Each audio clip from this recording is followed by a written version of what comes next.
Okay, perfect. So just a couple of notes about the session today. Feel free to ask questions at any point. It's supposed to be a really interactive informational session. You can interrupt me while I'm presenting, or you can put a question in the chat, and Brad can relay the question to me if it's relevant at the time, or we'll get to it at the end. So without further ado, I'm going to share my screen.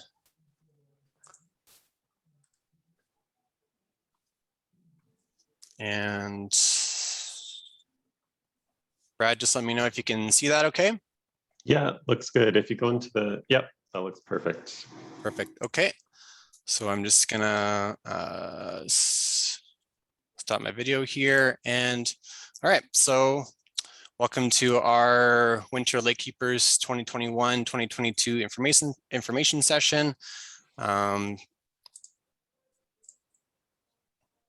Just going to go quickly over what we're going to talk about. So to start off with, I'm going to give a background of the program, just why we're getting data for lakes in the winter, and a bit of the background about our specific Winter LakeKeepers program.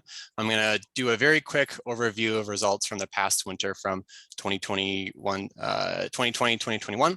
And then I'm going to talk about how we've developed the program for this upcoming winter. I'm going to do a quick walkthrough of the protocol for sampling and highlight a couple of the key points for sampling. And then I'm going to end it off with just going over quickly what the next steps are if you're interested in sampling, and then we'll have a time for questions.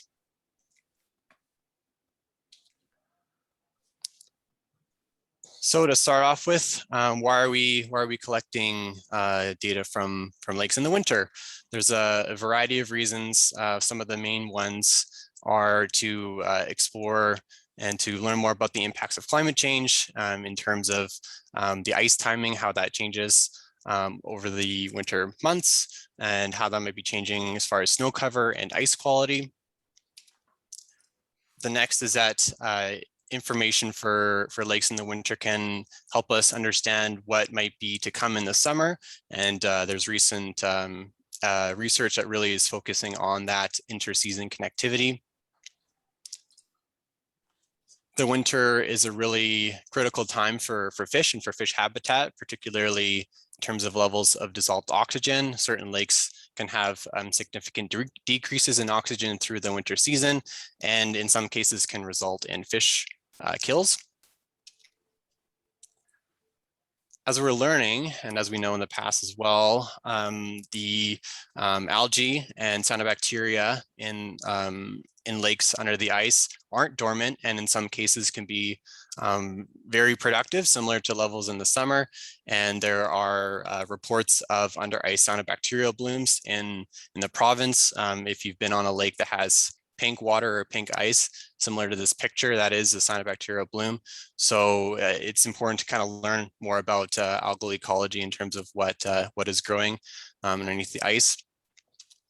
And finally, it's important to learn about the impact of road salts in terms of levels of chloride and salts in the winter can actually increase due to the effect of ice formation. So if we're going to see really high levels of salts at any time in the year, it's going to be in the winter when the ice forms. But the biggest reason of all is just that we don't have a lot of data from lakes in the winter in Alberta, and we really want to try to start to fill that data gap so we can have a bit of data to work from to start to answer, or to be able to answer questions in the future that we haven't even thought of at the time. So the Alberta Lake Management Society, which I'm program manager of, we started the Winter LakeKeepers program in 2018 and 2019. It is a citizen science program in that we develop materials and get kits together and send them to volunteers, and they do the data collection on their own. As I said, we piloted the Winter LakeKeepers program in the winter of 2018-2019, and we've delivered 3 seasons to date. The initial focus was to work with anglers. That was kind of out of a convenience aspect in terms of it's really easy for folks to be able to collect data when they're ice fishing. They can just take measurements and collect samples through their ice auger holes. And another reason why we wanted to focus on anglers is to really connect fisheries and water quality monitoring, because I would say in my experience, those two are don't work as much together. And it would be great to kind of be able to connect water quality and limnology more with fisheries.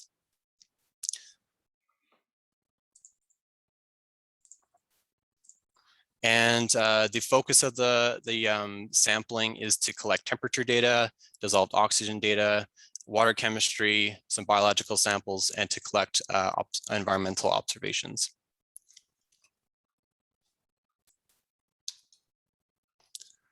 So the overall design of the program is to use YSI probes. Sorry, just more people entering the waiting room. So these probes measure temperature and dissolved oxygen. We will actually have 8 to use this winter. 5 of them are 20 meters long and 3 of them will be 30 meters long. So we have more of these probes to be able to divvy up this year as opposed to past years. We've compiled various materials to assist with the sampling. So we have an ice safety manual that helps our volunteers know how to stay safe on the ice. And then we require all of our volunteers to take an ice safety quiz and to score 100% on that quiz, and also to fill out an informed consent form. We have a sampling instruction manual, which goes step by step through the sampling protocol. We made field sheets. We have a reference on their website, which tells volunteers what to do after sampling in terms of how to get the samples back to us, whether they're delivering them in person to our office or they're shipping them. And then, of course, the sampling kit, which includes the kit, the probe, as well as bottle sets and other materials. The sampling design is that the volunteers get to choose whatever lake and whatever site on the lake that they want to sample. It's meant to just be really flexible and to allow volunteers to collect the data where they're interested, and also from a safety perspective, being able to sample close to shore, or for ice anglers to be able to just collect data wherever they're fishing. And another part of the design is that there is no sample frequency objective. To contrast that with our summer programs, if you're familiar with our Lake Watch program, we require sampling once a month, 4 times through the season. And then same thing with our Summer LakeKeepers program, it's 3 times through the summer. But for Winter LakeKeepers, as volunteers can sample as much as they like, up to 4 times, or just once. It's completely up to them. Funding for the program is provided by Alberta EcoTrust, which was their funding enabled the purchase of the many of the probes, and then TD Friends of the Environment provided a grant for the past season, and then the Cabela's Bass Pro Shops Outdoor Fund is funding some of the work for this upcoming winter. And all the data that is produced by the program is uploaded to Mackenzie Data Stream. That's where the raw data exists and can be publicly accessed. We also make reports every year, which we publish to our website. And one last thing I'll mention about reporting is that we're currently developing an interactive web app that will serve to allow anybody to explore winter data bit more. We're kind of focusing on dissolved oxygen because we thought it would be valuable for folks to know what the oxygen levels are at lakes throughout the province, and to also make that data a bit more readily available. Our report is usually released about a year after the sampling actually occurs, or 9 months. But the idea with the web app is to be able to get data from the program up much more quickly, in the order of about a week or 2, so that people can interact with the data in that same winter. So keep an eye on that. Okay, so Now just going to go quickly over the results from the previous winter. So in winter 2020-2021, 41 lakes were sampled and 46 locations from those lakes were sampled for a total of 90 sampling events. To give some context, that's about double the winter before, so a really great sampling effort from last year. If you look on the map, there's a really great spread of lakes that were sampled from as far north as Wadland Lake and other lakes in the Peace River watershed, with most lakes being sampled in North Saskatchewan watershed and the Battle River watershed, and then as far south as Beauvais in the Oldman. So really great geographical spread. And with that, many of the lakes had multiple sampling events and multiple sampling locations. So it's really interesting to see that data and to see how these sites have varied through the winter season and how some of these sites have even compared to one another if they're from the same lake. And all the sampling was possible by the involvement of 59 volunteers, primarily from watershed stewardship groups and also watershed planning and advisory councils, or WPAC support, namely the Mighty Peace watershed, Battle River watershed, did some sampling. As far as some of the major takeaways, this is definitely not exhaustive, but a few of the interesting things that we saw from the previous winter is that there are really interesting nuances in the seasonal oxygen trends, and we're kind of building on what we saw the winter before, and I'm going to expand a bit on that, those oxygen trends in future slides. We saw temperature increases in the water columns in February and March. The coldest temperatures were in December and January. There are a wide range of nutrient levels in the winter, very similar to the range of nutrient levels that we see in the summer months, which is interesting, and I'm going to expand on that later as well. Doing a quick comparison of chloride and connectivity levels for lakes that have data in the summer as well. Usually the chloride and connectivity levels are higher in the winter. Many lakes have chronic hypoxia, and what I mean by that is that they have oxygen levels that are below 6.5 milligrams per liter, which is kind of the chronic guideline for most fish in terms of knowing if it's a stressful habitat for fish. So yeah, a lot of our lakes have relatively low levels of oxygen, which is to be expected, especially for the more shallow and productive lakes. And the last thing I'm going to point to as far as a major takeaway is that for lakes that have multiple sites and multiple sampling events for the year, the dynamics that we see through the season are usually more apparent than the differences between the sites. So we had 3 lakes that had multiple sites and multiple sampling events at each of those sites: Wabamun, Gull Lake, and Wizard. And for Wabamun and Gull Lake, the sites were very similar. But Wizard, the 2 lakes, or the 2 sites at Wizard Lake were fairly different. So usually what we're seeing is that sites are fairly comparable, but Wizard is an example where the sites actually had some differences, mainly with nutrient levels. Okay, now just exploring some of those takeaways a bit. I just wanted to illustrate kind of what I meant by the nuances in seasonal oxygen. So if you're not familiar with these figures, we call them heat map figures. They're just illustrating the dissolved oxygen levels at each of the sites, and from the top of the lake to the bottom. The cooler the color, the more blue, the more oxygen, and then the warmer the color, the more red or yellow, the less oxygen. And so this shows the changes or the levels of oxygen through the lake column and as they change through the season. So what we kind of notice from the past winters is that usually dissolved oxygen levels decrease unidirectionally, like we're seeing at the Seba Beach, Whitewood Sands locations at Wabamun and as well as at Wizard Lake Jubilee. And this is normally what we'd expect. By about March, we're seeing the lowest oxygen levels. But some of the other lakes actually showed a bit more nuance in some of this directionality. As you can see with Pigeon Lake and Half Moon, and even the Richest Point location at Wabamun, we're seeing some of that cooler color and more oxygen returning in the March sampling events, which is telling us that oxygen is coming back into these lakes even before the ice is off.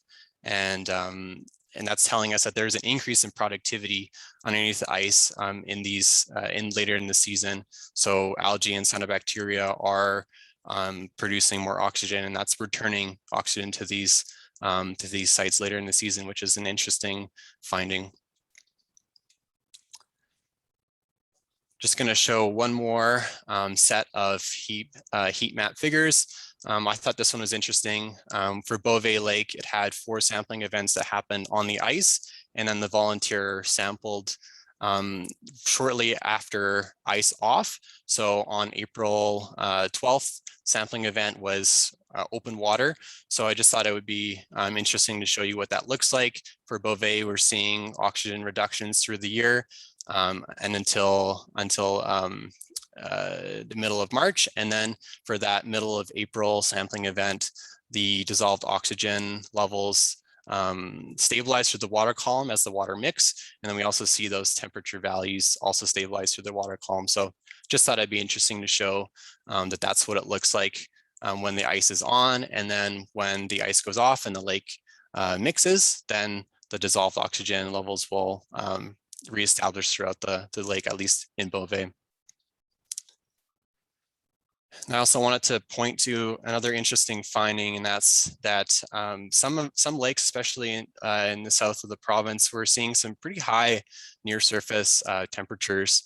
That March 21st sampling event at Beauvais, the air temperature recorded by the volunteer at on that day was -3, but the volunteer recorded about 6.5 degree temperatures at 1 meter, 2 meter, 3 meter depth. So that's also really interesting. Most lakes aren't that warm near the surface of the ice, and it's possible that some warmer days earlier, just before the sampling event, and the clarity of the ice was really warming up that water right below the surface of the ice. And Chestermere also kind of showed some pretty high temperatures near the surface at the end of the season as well.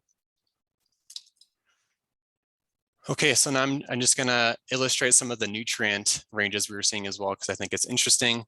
So the figure on the left shows the distribution of average total phosphorus for all of the sites that were sampled, all the lakes that were sampled last winter. And then the figure on the right shows the distribution of total phosphorus levels from our summer 2020 lake watch season. So what these figures are telling me is that the range of total phosphorus values that we're seeing at lakes in the winter is very similar to what we're seeing in the summer. And but beyond that, we do actually see some interesting differences at certain lakes between the two. So for some lakes, the winter levels of phosphorus are actually higher. For Skeleton North, that's what we're seeing. And it even goes into a higher trophic category or a higher level of productivity in the winter relative to the summer. Chestermere is another example where it goes into a higher trophic level in the winter. And then for other lakes, the nutrient values are very comparable between the seasons. Wizard Lake is an example of that. Lacombe is an example of that, and then Beauvais. And then on the other side, we're seeing that summer levels are higher than the winter, and Pigeon Lake is an example where the levels in the winter are mesotrophic or moderate productivity, and then eutrophic in the summer. Wabamun is another example of that as well, where summer levels of total phosphorus are higher. And then Snipe is a lake that's sampled in the summer through our Summer LakeKeepers program, actually jumps 2 trophic levels in the summer relative to the winter. So another kind of interesting observation is that it really depends on the lake identity in terms of how the nutrient levels, what they are between both of the seasons. Okay, so now I'm going to move on to our program for the upcoming winter.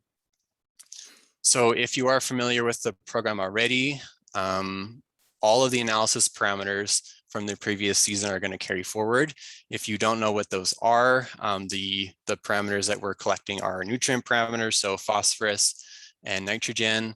Other water chemistry parameters that we're collecting data for from the winter program include conductivity, chloride, dissolved organic carbon, and pH. Some lakes have chlorophyll A. We get chlorophyll A data, which is used as a proxy for algal or cyanobacterial abundance. And then environmental observations are also collected, such as ice thickness, snow depth, water color, ice color, and also dissolved oxygen and temperature, water temperature values are collected from each of the sampling events as well. Some changes this year have to do with the type of nutrient data that we're going to be collecting. So we're going to get some more data for nitrogen. So we're going to get nitrate and nitrate to see how the fractions of total phosphorus actually, what they are in lakes in the winter, and we possibly will be getting ammonia data. And the other change is that chlorophyll A samples will now be analyzed at Inotech. If you also were part of the sampling last year and saw the report, you'll notice that there isn't any chlorophyll A data yet. That's because it was sent down to the U of C for analysis, but they're having some delays with getting the data from last winter back to us. But we decided to go with Inotech this year, which is how we get our chlorophyll samples analyzed from the summer. So we'll have chlorophyll data from the winter and all of our programs coming out of Inotech. So that's a change for this year as well. Some of the collaborators for this season include the U of C. They've been a really great support for us to learn how to make this program, to know what data to collect, to give some suggestions about how to do the program. We're working with Alberta Inotech in terms of working with a researcher there that will be using the samples, the isotope samples that we're collecting to support his research. And the last collaborator that I'm going to highlight is Alberta Environment and Parks. They're supporting a side project of ours this winter. They're lending us a couple of sensors to be able to deploy a sensor array at Pigeon Lake that will be collecting temperature and oxygen data at a location there through the season at about half-an-hour intervals. So that's a really cool project for us to be part of and to start to learn more about, is that high frequency sample collection. Okay, so just general sampling design and some developments. As I mentioned earlier, there is no sample frequency objective, but we do want to encourage once monthly sampling events for any volunteers that are interested in seasonal trends at their lakes or at their sites. We find that any more than that, and it's difficult to fulfill all of the requests for sampling. So right now we're just sitting at once a month between December and March. We want to continue to facilitate that good geographical spread across the province, and we're all ears in terms of creative ways to do that.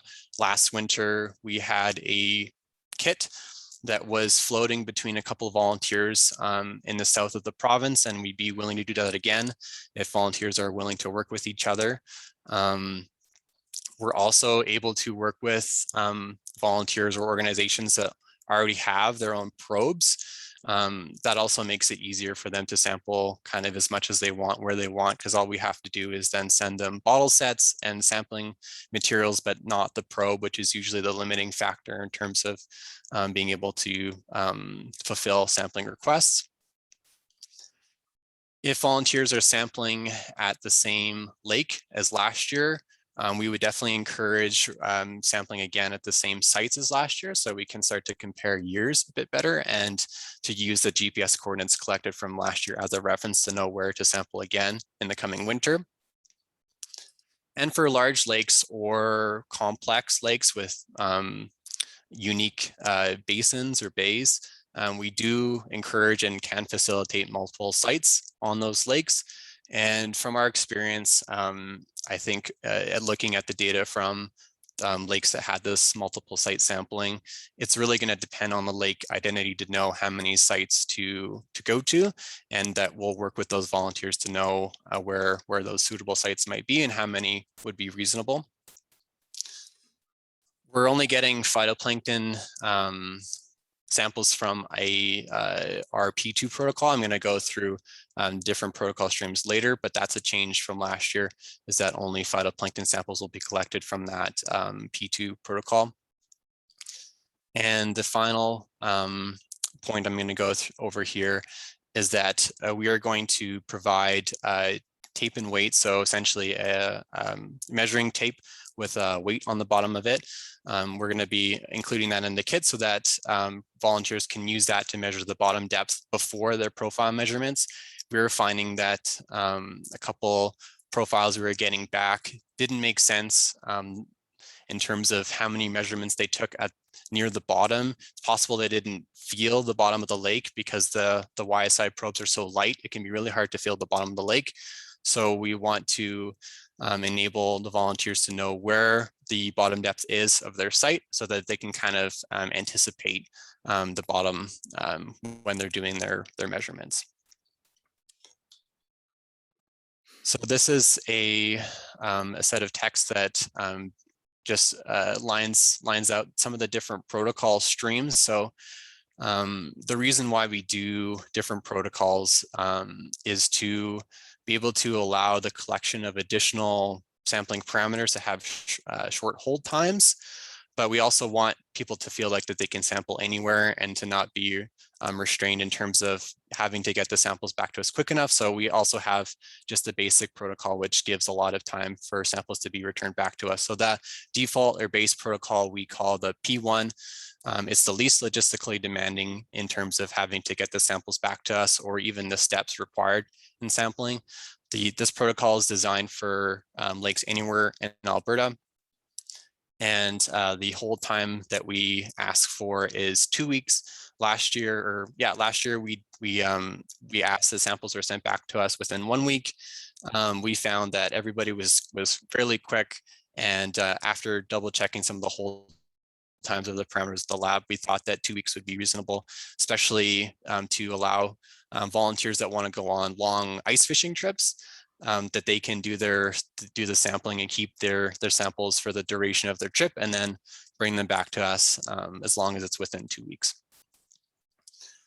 What we call the P2 protocol is a bit more logistically demanding. Additional parameters we're able to get additional parameters from the samples collected, ones that have shorter laboratory hold times.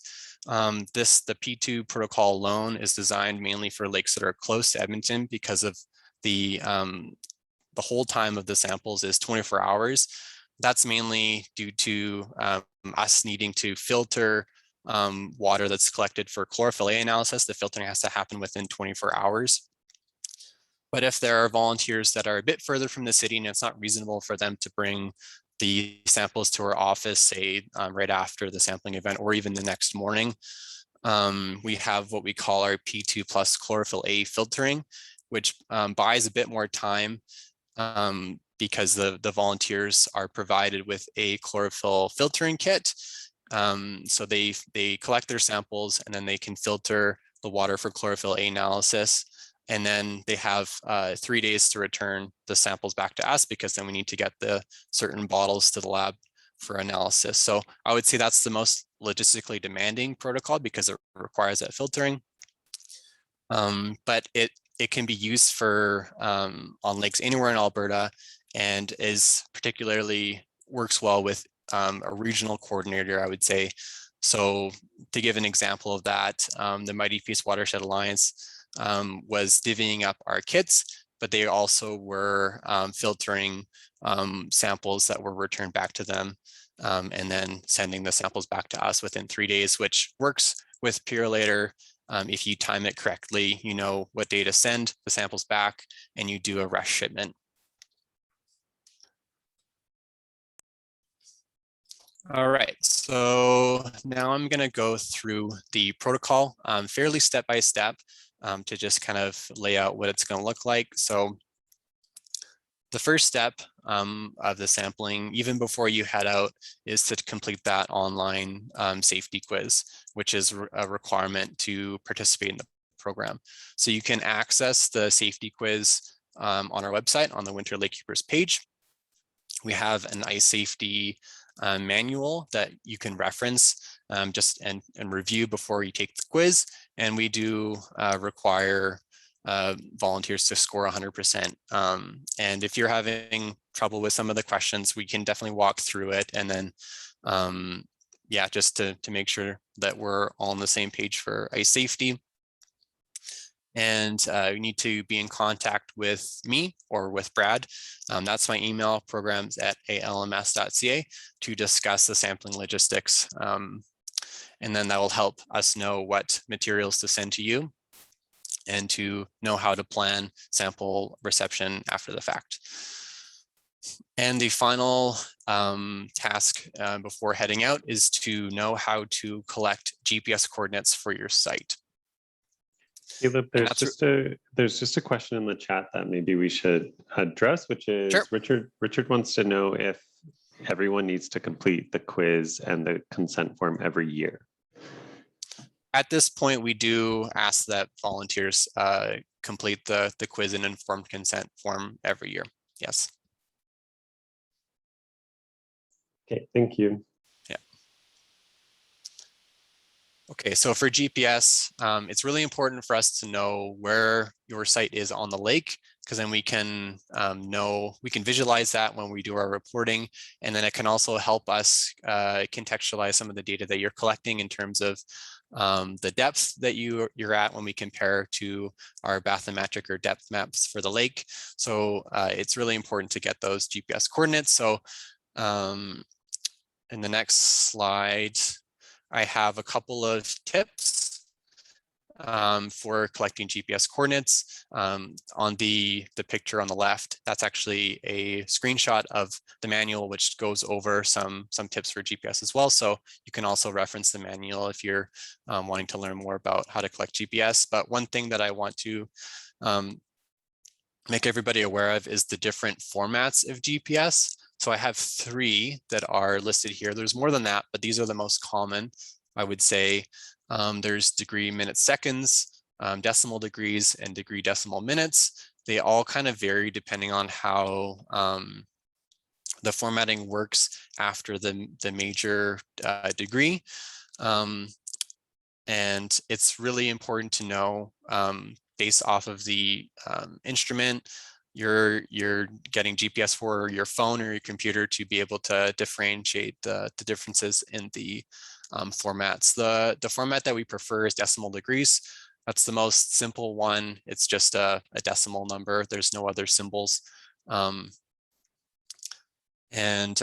also kind of have a walkthrough as to how to find your GPS location using Google Maps.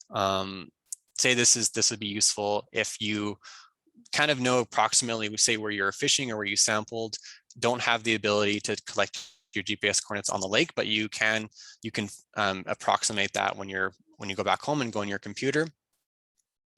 So I'm just going to get out of my screen to show you, or out of my presentation to show you how you can do that using Google Maps. You can still see my screen, right, Brad? Yep, I see the PowerPoint. Oh, PowerPoint. Okay, I need to change that then. I will stop sharing. And okay, can you see Google Maps?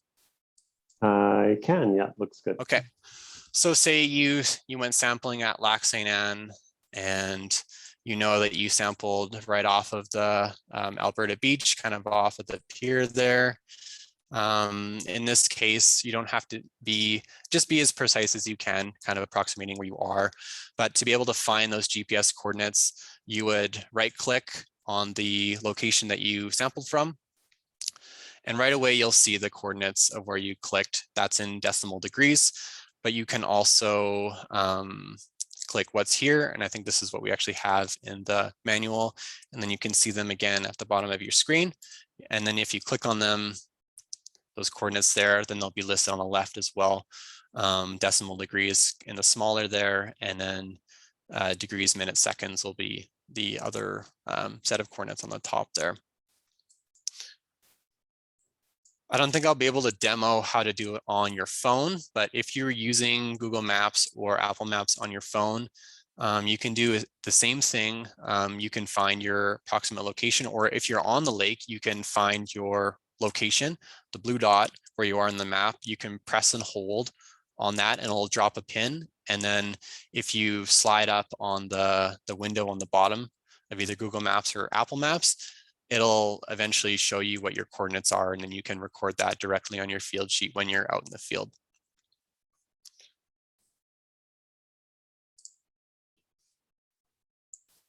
I'm going to go back to the presentation.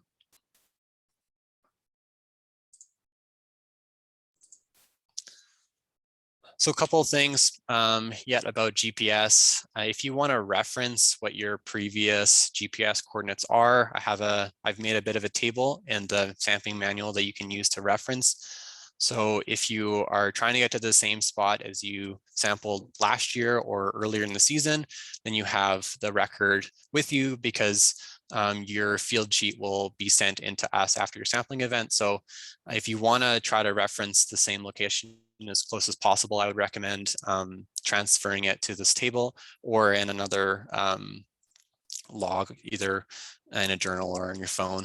And also, recording GPS to as many digits as possible is ideal, as that will just be able to help us know even more specifically where you are on the lake, as the number of digits is really important. If you kind of round up, then the location won't be as accurate. Okay, going back to our protocol. The next step after you've done all those things before getting ready to sample is, now you have your kit and you're going on the lake. Volunteers either do the next step, this calibration, say in their car or at their sampling location. As long as it's right before the sampling event, that's when calibration has to happen. And the calibration is for dissolved oxygen. So I have a set of photos to go over what calibration involves. So this is what the probe looks like. That silver metal piece screws onto the black piece, which is the probe sensor. The very tip of it is where oxygen is being measured. And that gray sleeve goes over top of the metal when it's on top of the probe and just protects it. But it's also important for the calibration. So the first step for calibration is to remove the gray sleeve and to unscrew the metal guard. You might see some condensation or some water on the tip of the probe. So you want to gently dry the probe using the tissues that are provided in the kit. Just make sure it's dry, but don't be scratching at the probe. Just very gently dry it. There's going to be a little sponge on the bottom of the gray sleeve. You're going to want to make sure that that's moist, and you can use water that's supplied, clean water that's supplied in the kit to make sure that that's moist. If you pour the water in and then just pour out the excess, that's perfect. Then after that, you'll put the metal guard back onto the probe and then put the probe back into the gray sleeve and let that sit. And that will allow the air in the sleeve to equilibrate and allow the sensor to equilibrate as well. And after you've let that sit for 5 minutes or so, if the cord of the probe is not already attached to the main unit displayed here, you can attach it and then turn on the handheld unit using the power button. When you power it on, you'll see temperature and the dissolved oxygen concentration on the main screen. When you're ready to calibrate, after you've waited for 5 minutes, you'll press Cal. And then you'll see this screen and you'll choose ODO, or if you're using one of the older instruments, it'll just say DO, but choose either ODO or DO. Then you'll choose DO%.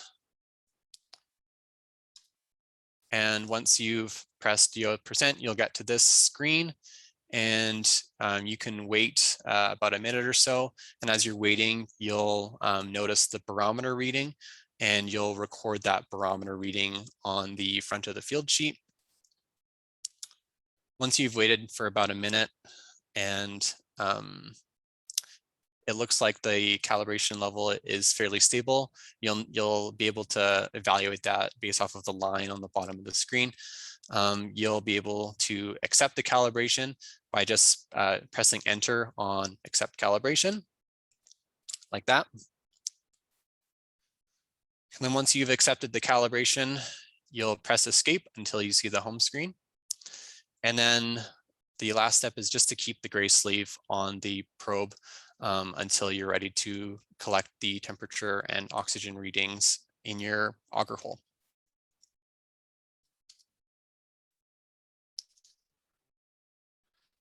Okay, so once your probe is calibrated, the next step is to start to record measurements. The first measurements you'll record may be your environmental observation. So that includes your ice thickness, snow depth, ice color, water color, air temperature. The next step is to record the bottom depth of your site using that tape and weight. So that's a new step to the protocol, is to record that bottom depth before you start your profile measurements. You can record the bottom depth on the back of your sheet in the box. Once you've recorded the bottom depth, you will take the profile measurements.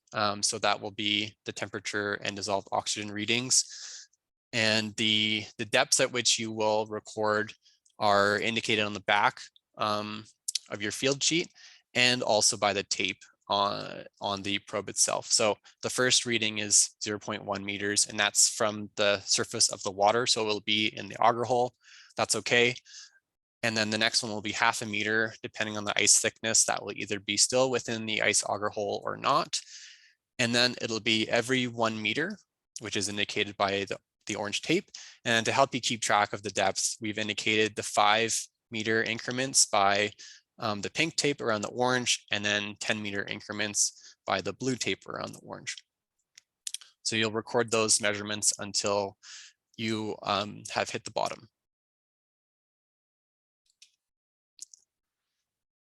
Once you've recorded the temperature and dissolved oxygen measurements, you can put your probe away, and then you can start to collect water and fill your bottles. So if you're following either protocol, then the first bottle you'll fill will be called the G2 preserved.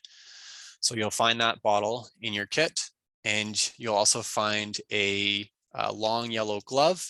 That glove is important to help keep your hands dry when you're collecting the water. And then you can also add the preservative, the sulfuric acid preservative, when you have the glove on as well to protect you. So this G2 preserved bottle will be sent to the lab to get information for total phosphorus and total nitrogen. And you'll just reach as far down into the auger hole as you can reasonably. We kind of estimate it's between 0.1, 0.2 meters that the sample is taken. And then after you've filled, before you've actually filled the bottle, you'll rinse it 3 times. And then once you've collected the water that you're going to keep, you will add the preservative that's elastic onto the side of the bottle. That sulfuric acid you'll add into the bottle, and that preserves the sample until it's sent to the lab for analysis. And you may consider labeling the bottle before you start to get it wet, because it'll be easier to label. And information that you'll need to put onto the label will be the lake name, the location name. So that's the specific location you are on at the lake. So that can be completely up to you. You can either use directions. So say Half Moon Lake east, or if you think it's the center of the lake, you can say center. You can also use its proximity to a nearby park or town or municipality, or summer village, I mean, as the location. It's completely up to you. You'll also put the date of the sample and the time of the sample. Once you filled up your G2 preserved and it's all labeled and it's preserved, you can put that bottle away back into the cooler or the kit. And then the other bottle that everybody will be filling up, regardless of the protocol, will be the isotope sample. It's a very small bottle, and you don't need to, there's no preservative with it. You'll just fill it up after you've rinsed it and label it. And then once you've done that, that completes the P1 protocol if you're following that. If you've elected to follow the P2 or P2 plus chlorophyll filtering protocol, your next step will be to fill up your G2F bottle. So from this bottle, we get total dissolved phosphorus, dissolved organic carbon. Yeah, those two parameters, and it doesn't require any preservative, and you'll fill up the same way as you filled up the other bottles. The routine bottle will get conductivity, pH, chloride, nitrate from. You'll fill up the same way as the other bottles. No preservative required for that one either. Then you'll fill up your phytoplankton bottle. This one is to preserve algae for later species ID and enumeration. Right now, all of the phytoplankton samples we have from the previous season are just archived, and we can use those samples to help answer questions we may have later on, but those samples aren't actively being analyzed. They're just being set up for archive. But if you're following the P2, you'll fill up that glass amber bottle. And then you need to add the Lugol's preservative to that bottle, which is an iodine and acetic acid solution. And then the last bottle you'll fill up if you're following the P2 protocol are 2 bottles, those large brown chlorophyll A bottles. You'll need to fill up 2 of them to complete the sampling.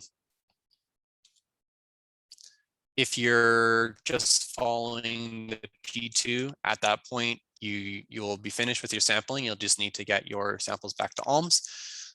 But if you are filtering in the field, there are steps in the manual, but I'm not going to go over them. And if you're interested in that protocol, I would recommend going through those steps and then just consulting me, asking me any questions that you might have about the filtering procedure. All right, so now we have steps to help you know what to do after sampling. So if you're following the P1 protocol, all you have to do is keep your samples cold. Your 2 bottles, you'll just have to keep them cold prior to shipment, and then to ship them with an ice pack or deliver them back to the ALMS office within 2 weeks. If you're following the P2 protocol, you'll be keeping all your samples cold. You don't need to keep your phytoplankton sample cold, but you may just consider keeping them all together, which is fine. It's not bad if you keep the phytoplankton sample cold, but you don't have to. And then you'll be required to deliver those samples back to us within 24 hours so that we can filter the chlorophyll A water. And then if you are doing the P2 plus chlorophyll filtering, it'll be the same sample handling as P2, except since you're filtering your samples yourself, those filters that have the chlorophyll samples on them need to be frozen until shipping, and then you need to send the samples back to us within 3 days. If you're shipping, you can use our Purelator account, so that will allow the shipment costs to be for ALMS to pay for them. And we'll also provide a cooler that you'll be able to ship the samples back with.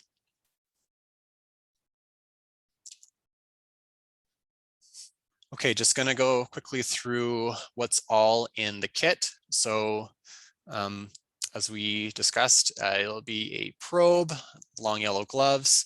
The P1 kit will have the G2 preserve bottle, isotope bottle, hot water bottle. That's important to keep the probe from freezing, as that can be damaging to the probe if you leave it out, especially if you're out on the ice for a long time fishing. It's important to keep that probe from freezing. There'll be Sharpies, field sheet, a clipboard, extra battery for the probe. You won't be you probably won't need to use because the probes have really good battery life. Extra disposable gloves, those tissues used to dry the sensor for calibration, and then a tape and weight that's used to measure the bottom depth. If you're following the P2 protocol, it'll be all the same equipment and materials as P1, except for those extra bottles for G2F, routine, chlorophyll, and phytoplankton. And then if you're following the P2 plus chlorophyll A filtering, there'll be a filtering kit, which will include all of the items that are listed in the table there.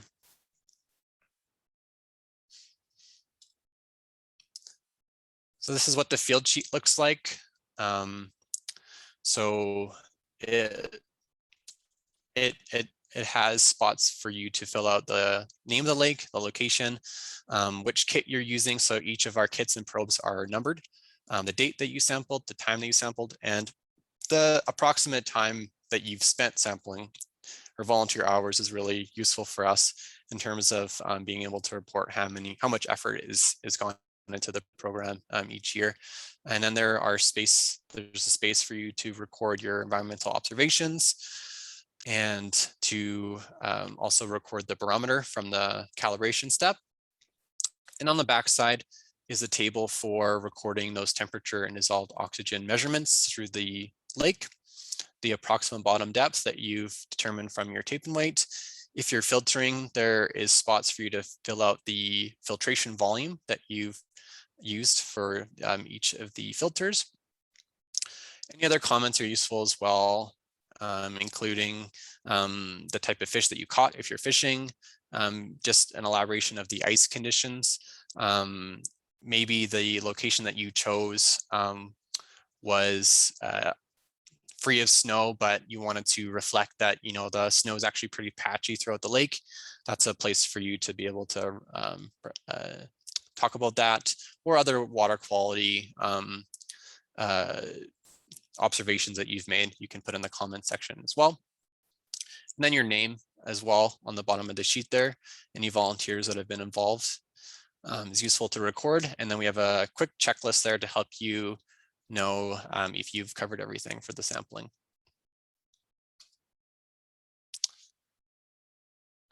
This is one of my last slides. Just want to go over a couple of the factors for consideration when being a part of the Winter LakeKeepers program. The first is just to know that there's a limited number of sampling kits. So that's why we have say limited the number of sampling events that is possible through the season at 4, and also it determines how many sampling sites and lakes can be sampled. This year should be a little bit better just because we have more probes now, but we're still waiting for a couple to arrive, ones that we've purchased. So maybe December will be difficult to organize, but we have more probes now, so we should be able to fill most of the demands, the sampling requests that we're getting. And as far as the kit access, I don't have like a master calendar or anything. It's just going to be a case-by-case basis depending on who's able to sample when and how we can fit everybody in. So definitely appreciate your patience as we try to figure out how to best accommodate everybody, and also just appreciate flexibility as well with figuring out how we can just fulfill all of the kit requests and the timing as well. Another factor to consider is the protocol. So depending on what lake you want to sample, it will probably determine which protocol is right for you and the type of the type of trip that you're going to be doing as well. If you're going for to a couple of lakes for ice fishing, it probably makes the most sense to do that P1 protocol, so you don't have the pressure of needing to send the samples back to us as quickly as possible. But if you're really interested in the water quality and to see that additional data, and you're situated close to the city, and it's reasonable for you to drive the samples in later the day of the sampling or the next morning, then that P2 protocol alone is probably good. if you're interested in that water quality, but you're located further from the city, we can definitely get a filtering kit together for you and figure out how we'll be able to manage the shipping logistics depending on where you're located. Last, another factor is the site selection. As I said, it's completely up to you. But if the sampling, if sampling occurred on your lake of interest last year, I would encourage you to think about if it's feasible to sample at the same site, or if you want to go to a different site, that's okay as well. The main thing is that we're fairly flexible, but there is some value in being able to sample from the same sites year to year to be able to compare the data between years a bit better. And the last is to consider, if you want to do repeat sampling, how you want to space it out through the winter, depending on what time of the month you want to go. If once monthly is reasonable for you and if you're interested in that. All right, so if you've made it this far and you're interested in participating, the next steps are to email me at programs@alms.ca to discuss the sampling plan. So you can let me know what lake you want to sample, how many sites you would like to sample, your ideal number of sampling events, completely up to you, and what protocol you think is reasonable for you, or if you need some help determining which one to follow, or if you just have any other questions.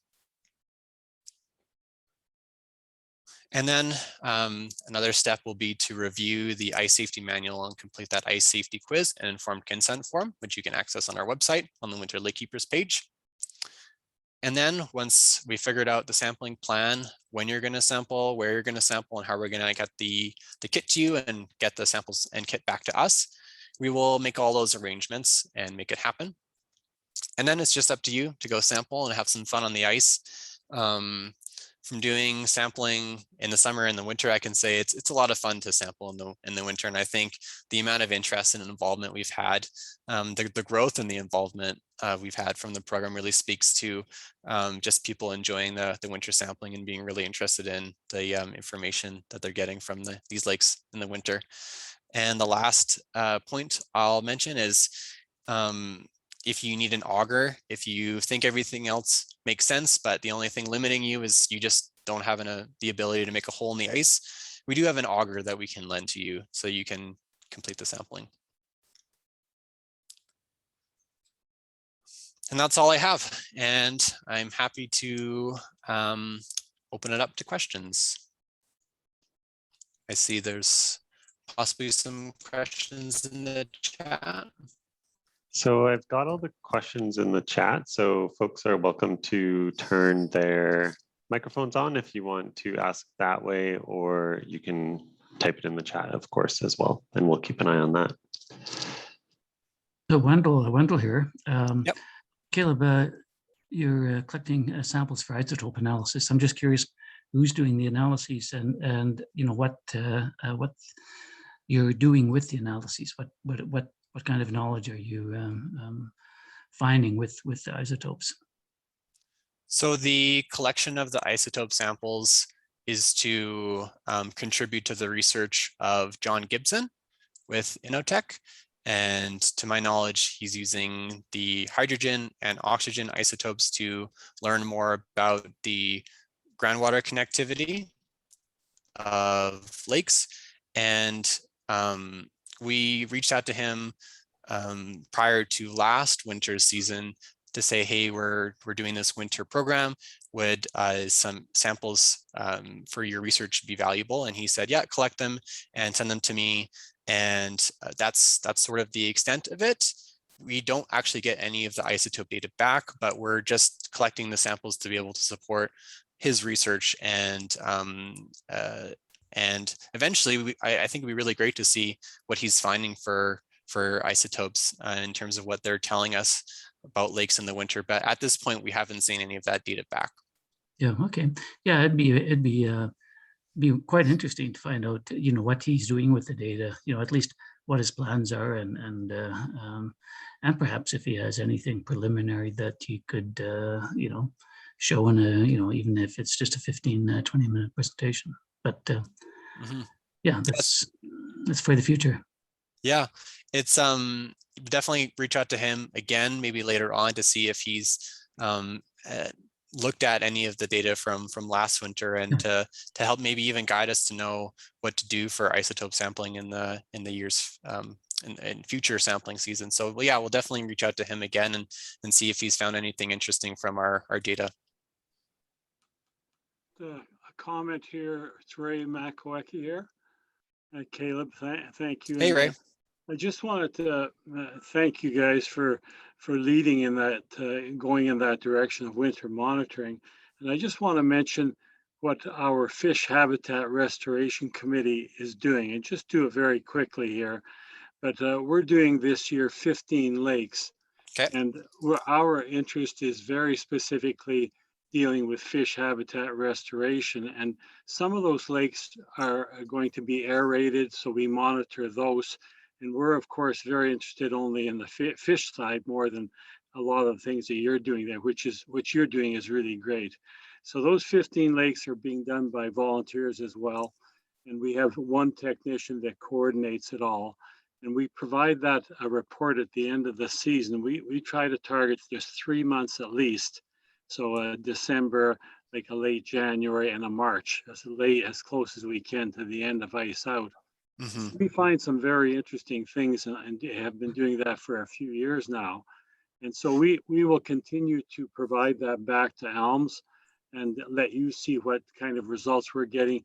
We're certainly not doing the extent that you're doing there, but we are purposed directly to try to look at maybe restoring some of those fish habitats. And we're doing some fairly large lakes. A lake like Muriel Lake is 8,400 hectares in size. And it used to be a great commercial and a recreational fishery. And of course, the water levels are low there, and I'm sure you're familiar with it. So we'll continue to work with ALMS there, and just kind of congratulate you guys all and all the volunteers there for collecting that data. So thank you. Great. Thanks for that update, Ray. I think it would be great, just like we did last year. I think at least the volunteer at Muriel did both the sampling for your fish habitat restoration program and our Winter LakeKeepers at the same time. I think it would be really valuable to see if we can continue that for the coming winter.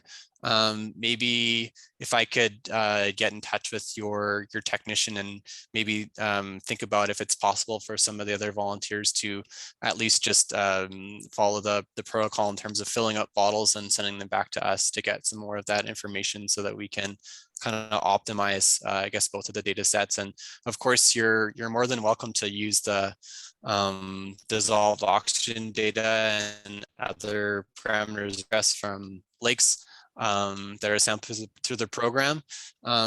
It's all accessible, and I think we've talked about this. It's all accessible from the data stream, Mackenzie data stream. You can download the data and work with it, but it also may be of interest to you, the web app that I'm currently trying to develop that will be able to visualize and allow users to compare and contrast and just view dissolved oxygen and temperature data close to when the data was collected. I'm thinking I could upload data about every week or two. So that's something to consider as well if you are interested more within the winter, how oxygen levels are looking at lakes that our volunteers are collecting data at. Hey, hello. It's Richard at Muriel Lake. Hey, Richard. Dawn and Dale and I are going to go out on Sunday. Do you think you can get a kit out to us before then?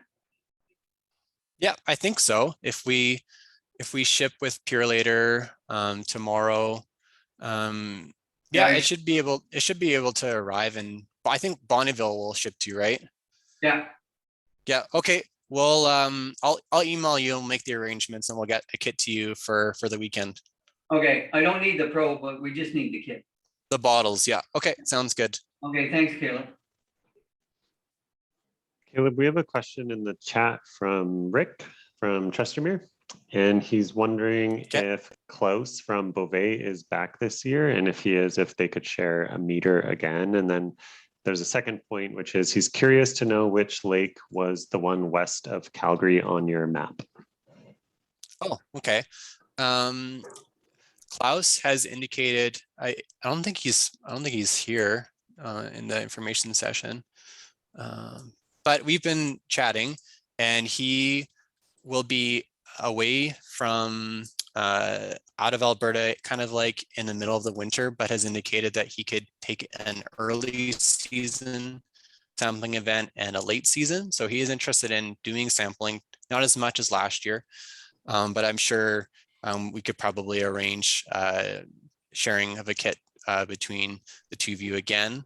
And just to put it out there for anybody else who's situated in southern half of the province, if you're in Calgary, then we can definitely get you connected with Rick and Klaus again to see if we may be able to share a kit in the southern half of the province again. So if you are interested in sampling a lake kind of south of Red Deer, I would say, and you're centered in Calgary, then definitely reach out to me, and we'll get you in touch with the other volunteers to see if it would make sense to share a kit.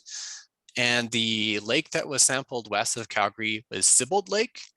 It was sampled by a PhD candidate from that lab at the U of C. And it was just sampled once. They're doing some research out there and did our Winter LakeKeepers protocol out during a sampling event. So yeah, that was Sibbald Lake, very small lake in the, I think it's its own provincial recreation area. And those were the only questions in the chat right now. And Rick is saying he could actually probably sample Sibbald if we wanted samples from there again. Okay. I mean, we'll take samples from anywhere. It's kind of up to you. But yeah, it is an interesting little system, just because we generally don't get a lot of samples or data from foothills lakes in general. Most of the lakes that we're sampling are those larger ones in the central southern half of the province, or around Cold Lake or up near Peace River. But as far as smaller sort of foothill systems, we don't get a lot of information for them. So it would be interesting to add on if you want to do it. Hey, Gabe, it's Blake here from Wizard Lake. Hi, Blake. Hi. Just want to echo the thoughts that great work you guys are doing, and help us little guys out a whole bunch. So we're on board again for this winter. So we can maybe email you in the next couple of days and work out a schedule. Yep, that sounds good, Blake. Okay, thanks. And maybe I'll just point out to the folks who are on the call at Wizard Lake that we did get some interesting results from across the lake. So the different sample sites you were doing. So that was really interesting. So make sure that Caleb chats with you about the sample sites again this year too. Yeah, and I could probably send you some more information about the specific differences between the sites. Some of it may not be as easy to see in the current report. It's not set up to have those really good comparisons between sites on the same lake, but I did do additional data analysis to be able to explore that. So maybe at a later date, I could chat with you, Blake, and some of the other volunteers to sort of communicate some of the findings that I had in terms of the differences between that Jubilee site and that West Basin site. You bet. You bet. Anytime you're available, let us know. Okay, sounds good. Take care. Caleb, Rick is offering to chat with you offline because he's wondering about any other lakes that we might be interested in the Kananaskis area. Okay, sounds good. Thanks, Rick. And Brenda, it says, great info. I will be talking to the Buffalo Lake Management Group regarding doing some testing next summer and winter. So that's great. Thanks, Brenda. Yeah, we haven't been out to Buffalo recently, so I think it'd be really great to get back out there, and to get some winter data out there would be really great as well, since we don't have any for Buffalo yet. So sounds good. Thanks, Brenda. Are there any? Have you guys done any sampling in like the southeast corner of the province? So not for winter, but we do get summer data from lakes in the Cypress Hills Park. But we don't have any winter information from lakes Not in like that the area. Dragon Lake or Traverse Reservoir. Yeah. Those places, eh? Okay. Yeah, I think those would be really interesting locations. I think they're probably pretty heavily utilized for fishing in the winter. So I think that they could probably be valuable for the program. So that's a good idea. Yeah. So I'll try to get out to Sylvan this winter. So is there going to be a kit and a probe down in Calgary that I can grab? We're going to organize that between a couple people down here. Yeah, so maybe I'll loop you into the conversations that I have with Rick, who's in Calgary, and Klaus as well, to determine if sharing of a kit between the three of you will work. If there is more demand, then maybe we'll consider devoting 2 kits to be floating down in Calgary area. So yeah, I'll make note to loop you into those conversations, Devin. Perfect. Sounds good.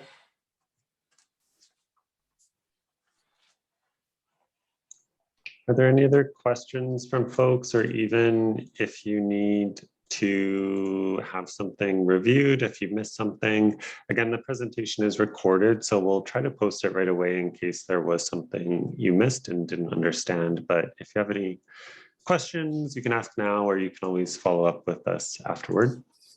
It's Wendell here again. Can I ask a question from Rick Ray Makowecki? What kind of fish habitat restoration work are they doing? I'm ignorant in that area as far as lakes go. It's Ray here. What we've my background is a long time fish habitat biologist, and so we've been targeting lakes that have been dropped out